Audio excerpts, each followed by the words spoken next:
Hello बच्चों, स्वागत है आपका आपके यूट्यूब चैनल शिक्षा द एजुकेशन पॉइंट पर। पिछले वीडियो में हमने 10th क्लास की हिंदी की बुक क्षितिज के काव्य खंड के अंतर्गत आने वाले पाठ यह दंतुरित मुस्कान के भावार्थ को समझा था। यह कविता श्री नागार्जुन जी द्वारा लिखी गई थी और पिछले वीडियो में मैंने आपसे प्रॉमिस किया था कि बहुत जल्द इस पाठ के प्रश्नोत्तर आपके लिए अगले वीडियो में लेकर आऊँगी। लेकिन उससे पहले आप सभी लोगों से मेरी एक रिक्वेस्ट है कि अगर आप में से किसी ने भी वो वीडियो नहीं देखा है तो पहले इसमें डिस्क्रिप्शन में मैंने लिंक दे दी है। आप सबसे पहले उस वीडियो को ज़रूर देख लें और उसके बाद इस पाठ के प्रश्नोत्तरों को समझें, क्योंकि आप एक बार जब इसके भावार्थ को समझ लेंगे, इस कविता का कॉन्सेप्ट आपके सामने क्लियर होगा, तो प्रश्न उत्तरों को समझना बहुत आसान होगा और आपको उनको रटना नहीं पड़ेगा। क्योंकि आपने अगर कविता के कॉन्सेप्ट को समझा है, आपको पाठ समझ में आ गया है, तो प्रश्न उत्तर भी आप बड़े आसानी से समझ सकते हैं और लिख सकते हैं। तो पहले आप एक बार भावार्थ को समझ लें और उसके बाद इन प्रश्नोत्तरों को समझें। तो चलिए हम शुरू करते हैं पहले प्रश्न से। पहला प्रश्न है, बच्चे की दंतुरित मुस्कान का कवि के मन पर क्या प्रभाव पड़ता है? तो देखिए, बच्चे की मुस्कान का क्या प्रभाव पड़ता है मन पर, ये तो हम सब भी समझ सकते हैं कि जब हमारा मन यदि उदास भी होता है और हमारे आसपास कोई बच्चा मुस्कुराता हुआ बैठा रहता है तो उसको देखकर कुछ समय के लिए हम अपनी उदासी को भूल जाते हैं। तो सीधी सी बात है कि बच्चे की जो मुस्कान है उसको देखकर मन पर बहुत सकारात्मक प्रभाव पड़ता है, मन प्रसन्न होता है। तो यही हमें उत्तर में लिखना है कि बच्चे की दंतुरित मुस्कान से कवि का मन प्रसन्न हो उठता है। उसे लगता है कि उसकी झोपड़ी में कमल का पुष्प खिल उठा हो। पत्थर जैसे हृदय में भी भावना की धार बहाने वाली मुस्कान को बच्चे की मुस्कान बताया है। बच्चे की निश्चल मुस्कान एवं पिता का स्नेह ही कवि के मन में यह भाव उत्पन्न करता है। तो यह हुआ आपका पहले प्रश्न का उत्तर। दूसरा प्रश्न है कि बच्चे की मुस्कान और एक बड़े व्यक्ति की मुस्कान में क्या अंतर है? बड़ा अच्छा प्रश्न है कि बच्चा भी मुस्कुराता है और बड़े भी मुस्कुराते हैं, तो क्या इनमें अंतर होता है? हाँ, बहुत बड़ा अंतर होता है। क्या अंतर होता है? चलिए देखते हैं उत्तर में कि बच्चे की मुस्कान सहज होती है, उसमें बनावट नहीं होती है। बच्चे जब मुस्कुराते हैं ना, दिल से मुस्कुराते हैं। और बच्चे की मुस्कान निश्चल होती है, भोली होती है, मन को प्रसन्नता देने वाली होती है। परंतु बड़ों की मुस्कान कैसी होती है? बड़ों की मुस्कान कुटिल होती है। वे सोच समझकर, नाप तौल कर या किसी विशेष उद्देश्य की पूर्ति के लिए मुस्कुराते हैं। ऐसे ही नहीं मुस्कुराते हैं कि चलिए कोई बात नहीं है, सामान्य रूप से बातचीत हो रही थी, किसी का अच्छा कुछ हो रहा है, कोई बड़ा प्रसन्न है तो उसको देखकर मुस्कुरा ले। नहीं, वो जब भी मुस्कुराते हैं बड़े, तो उनके मुस्कुराने के पीछे कोई ना कोई उनका स्वार्थ होता है, कोई मतलब होता है, कोई ना कोई उनकी एक फीलिंग होती है कि नहीं, हमारा इससे मतलब है, हम तो इसको देखकर मुस्कुराएंगे, हम इससे बात करेंगे। पर बच्चे ऐसे नहीं होते हैं। बच्चों की मुस्कान, इसीलिए कवि कह रहे हैं कि बच्चों की मुस्कान निश्चल होती है। ये सबसे बड़ा अंतर है कि किसी दूसरे व्यक्ति को महत्व देने के लिए घटाते बढ़ाते रहते हैं। जैसा कि मैंने कहा ना कि हम किसी से हमारा मतलब है तो हम उसको देखकर मुस्कुराएंगे, जिससे हमें मतलब नहीं है हम उसके सामने से निकल जाएंगे, हम नहीं मुस्कुराएंगे। ऐसा कौन करता है? ऐसे बड़े लोग करते हैं। पर बच्चे इन सब चीज़ों को नहीं सोचते हैं। उनकी जो मुस्कान होती है वो बिल्कुल निश्चल होती है, बिना किसी स्वार्थ के होती है। अगला प्रश्न है, कवि ने बच्चे की मुस्कान के सौंदर्य को किन किन बिंबों के माध्यम से व्यक्त किया है? बिंब का मतलब होता है इमेज। मतलब ये जो कवि ने कविता लिखी है, इसमें जो बच्चे की मुस्कान बताया है, उसे कितना सुंदर बताया है, उसके लिए उसने किन किन इमेजेस को लिया है, किन किन एग्जाम्पल्स को लिया है। तो इसका उत्तर है कि बच्चे की मुस्कान के सौंदर्य को जिन माध्यमों से व्यक्त किया है वे हैं, पहला कि बच्चे की मुस्कान को झोपड़ी में खिले कमल के समान बताया है ना। हमने पीछे, अगर आपने अनुवाद देख लिया होगा तो आपको पता चल ही गया होगा कि कवि कह रहे थे कि बच्चे की जो मुस्कान है ना, वो ऐसे लग रही है कि जैसे मेरी झोपड़ी में कमल खिल गया हो। और कैसे बताया है कि बच्चे की मुस्कान ऐसी होती है कि वो मृतक में भी प्राण डाल सकती है। अगला है कि चट्टानें भी पिघलकर जल बन जाती हैं। तो चट्टाने से मतलब क्या कि कठोर से कठोर हृदय जो होता है वो बच्चे की मुस्कान से पिघल जाता है। बच्चे की मुस्कान बबूल में भी शेफालिका के फूल खिला देती है, यानी कि शेफालिका यानी हरसिंगार। तो यहाँ पर भी उपमा दी है कवि ने। बबूल मतलब कि जो बहुत दुष्ट प्रवृत्ति का व्यक्ति है, जिसे कभी हंसना नहीं आता है, जो कभी किसी के साथ फ्रेंडली नहीं हो पाता है, लेकिन वो भी जब बच्चे के साथ बैठता है तो वो भी अपने भावों को नहीं रोक पाता है। तो यहाँ बताया है कि जैसे बच्चे की मुस्कान होती है, तो बच्चे की मुस्कान के संपर्क में जो शेफालिका होती है उसके फूल झड़ने लगते हैं, चाहे भले ही वो पेड़ बबूल का होता है। तो इस तरह से यहाँ पर आपका तीसरा प्रश्न कंप्लीट हुआ।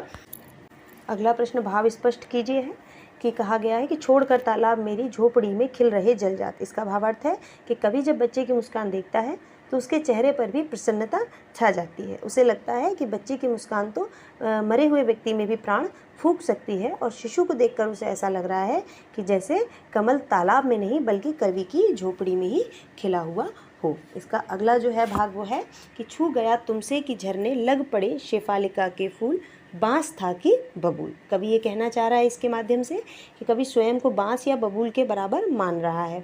वो अपने आप को एक निष्ठुर हृदय का मानता है और क्या कहता है कि जो शिशु है उसके स्पर्श से मेरा हृदय भी कैसा हो गया है, कोमल हो गया है। और वह यह अनुभव करने लगा है कि जैसे बबूल और बाँस से शेफालिका के पुष्प झरने लग गए हों। इसके बाद जो क्रम आता है वो है रचना और अभिव्यक्ति का। तो उसके अंतर्गत पाठ में कहा गया है कि मुस्कान और क्रोध भिन्न भिन्न भाव हैं, इनकी उपस्थिति से बने वातावरण की भिन्नता का चित्रण कीजिए। तो इसका उत्तर है कि मुस्कान से मन की प्रसन्नता व्यक्त होती है। निश्चय ही जब हम मुस्कुरा रहे हैं या कोई मुस्कुरा रहा है तो हम समझ जाते हैं कि ये व्यक्ति खुश है। वातावरण में उल्लास फैलता है। कोई भी व्यक्ति है उसके पास अगर वो प्रसन्न है, वो खुश है, तो सभी लोग उसके पास बैठना चाहते हैं क्योंकि वो पॉजिटिविटी लिए होता है, उसके आसपास बहुत सकारात्मकता होती है। सामने वाला भी मुस्कान देखकर प्रसन्न होता है, इससे अपनेपन की भावना भी बढ़ती है। ये कब होता है? जब आपके मन में प्रसन्नता का भाव है, आप मुस्कुरा रहे हैं। लेकिन इसके विपरीत में जब आपकी इच्छा की पूर्ति नहीं होती है, आपकी मन का नहीं होता है, तो फिर क्या होता है? तो क्रोध उत्पन्न होता है और इससे फिर निराशा भी बढ़ती है। जैसे हमें जो चीज़ चाहिए वो नहीं मिल रही है तो सीधी सी बात है कि हमें गुस्सा आएगा और गुस्सा आएगा तो निराशा भी बढ़ेगी। क्रोध के भयावह होने पर वातावरण में कड़वाहट बढ़ जाती है और चित्त हमारा अशांत हो जाता है। यानी कि जब हमें गुस्सा आएगा तो हम चिड़चिड़ाएंगे, हम लोगों से झगड़ेंगे, क्रोध करेंगे। तो इससे क्या होगा? आसपास का वातावरण भी खराब होगा, हमारे पास कोई बैठना भी नहीं चाहेगा और हमारा जो वातावरण है वो भी अशांत होगा। हालांकि क्रोध पर नियंत्रण करना समझती हूँ कि बहुत मुश्किल होता है, लेकिन करना तो पड़ता है। अगला प्रश्न है कि तंतुरित मुस्कान से बच्चे की उम्र का अनुमान लगाइए और तर्क सहित उत्तर दीजिए। यानी कि इस पाठ में जो कहा गया है कि छोटा सा बच्चा है, उसके छोटे छोटे दांत हैं, तो आप बताइए कि बच्चे की उम्र कितनी रही होगी।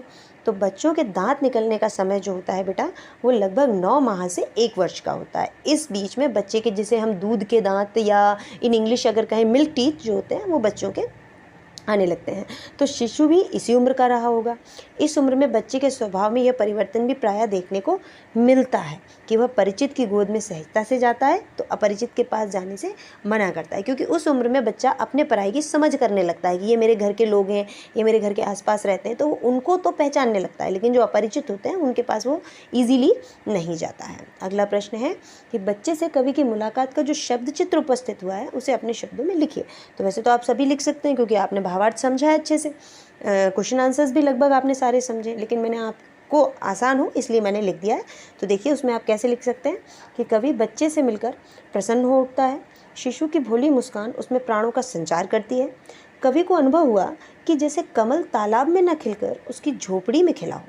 पहले तो शिशु कवि को पहचान नहीं पाता, परंतु जब उसकी माँ कवि से परिचय करवाती है तो वह शर्माने लगता है। धीरे धीरे नज़र मिलाने पर स्नेह उमड़ता है, बच्चा मुस्कुरा पड़ता है और उसके आगे के उगते हुए दांत दिखाई देने लगते हैं, है ना।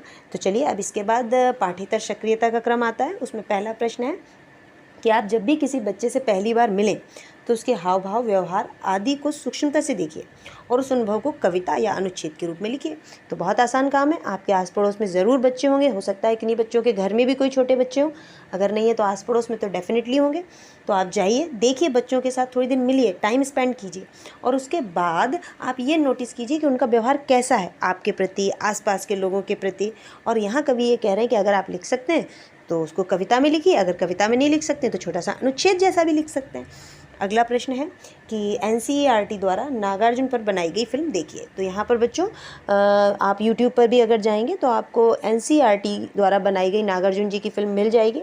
अप्रॉक्सीमेटली आधा घंटे की है, तो आप उसको भी देखें जाकर। आपको अगर पाठ में दिया हुआ है पाठ्येतर सक्रियता के अंतर्गत तो कहीं ना कहीं वो आपके सिलेबस से टच करता है, तो आप थोड़ा सा टाइम निकालिए और उस मूवी को भी ज़रूर देखिए। हाँ, प्रश्नोत्तरों में अगर कहीं कोई डाउट है, आपको ऐसा लग रहा है कि कोई प्रश्न बड़े हो गए हैं या थोड़ा सा छोटे थे, थोड़ा उनको और बड़ा करना था, या और भी कोई किसी तरह का सजेशन है, तो आप कमेंट बॉक्स में लिखिए।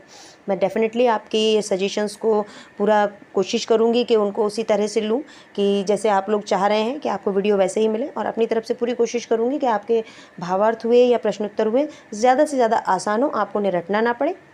आप 1 या 2 बार वीडियो सुने तो आपको वो याद हो जाए। और बहुत जल्द इसी पार्ट का जो अगला भाग है फसल, उसका भावार्थ भी मैं लेकर आने वाली हूँ और उसके प्रश्नोत्तर कैसे लिखेंगे वो भी मैं आपको बताऊँगी। वीडियो अच्छा लगे अपने और फ्रेंड्स को भेजिए। इसी के साथ अगले वीडियो तक वेट कीजिए। थैंक यू बच्चों।